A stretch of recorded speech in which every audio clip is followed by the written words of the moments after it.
এখন বাজে 3:30 আর আজকে তো সানডে মানে দুটো জিনিস আমার কাছে, একটা হচ্ছে অনেকক্ষণ ঘুমাও আর হচ্ছে একটু ভালো ভালো খাও, ব্যাস এই দুটো জিনিস আমার রিকোয়ারমেন্ট থাকে।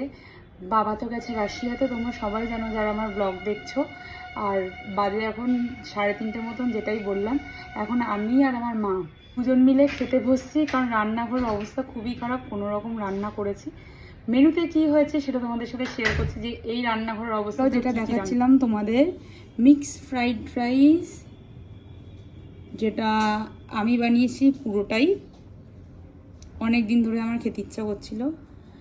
আর চিকেনটা যেহেতু ঝাল হয়নি, তো তার জন্য লঙ্কা বেটে আবার জল দিয়ে ফুটিয়েছি। ফাইনালি আমাদের লাঞ্চ ডান, আর মিক্সড রাইসের চিকেনটা আজকে অসাধারণ হয়েছে রান্না। আমি আবার মা হাফি করেছি, যত না প্রতিদিন ভাত খাওয়ায় তার থেকে বেশি খেয়েছি। তো যাই হোক, তোমাদের লাঞ্চ আজকে কী কী হয়েছে সানডে, কমেন্ট সেকশনে অবশ্যই